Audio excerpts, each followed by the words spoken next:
Okay, right, close the door. Right, it's the Nazarite bringing you Hebrew lore from days of yore. This is going to be, I think, a short broadcast.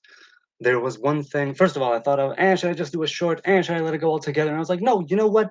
Damn it, commit.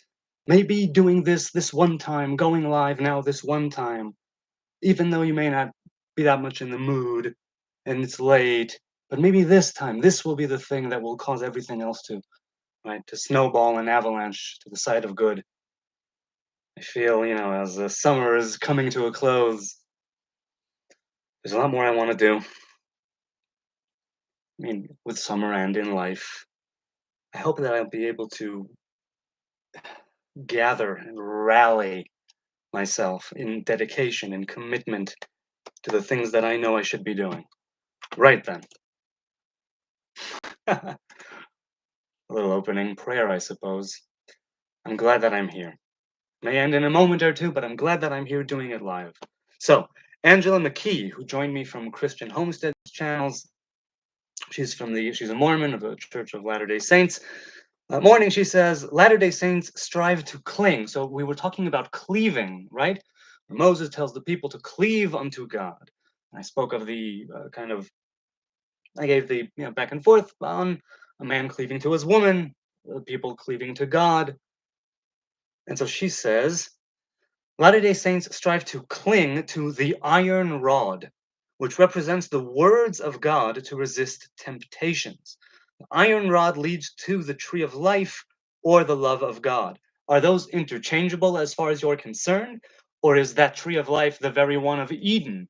Or do you mean like a shift of consciousness? Or how is it that you mean? If you're listening at some point, Angela, I'd love to, or somebody from, a different Mormon, I'd like to hear more about that iron rod and what it leads to. As for the idea, the representation of words of God to resist temptation, is there a reason why you choose or strive to cling to that side, the side of which is represented, let's say, with the thou shalt not, and not the thou shalt, that withholding, that limitation? Why is it that you strive to cling to that? Or rather, why only that? Is there also a similar or corresponding call to cling to something which is more, let's say, the right hand, the giving hand, the hand that's always open, limitless, so to speak, and sitting in opposite of the left hand, of limitation, narrowness, straits? I'm trying to see if there's Angela, if you're listening later on, maybe, then do fill me in. All right, so it's been a few minutes. Two people are here. Hello, two people. Gonna say good night and goodbye. This has been lovely.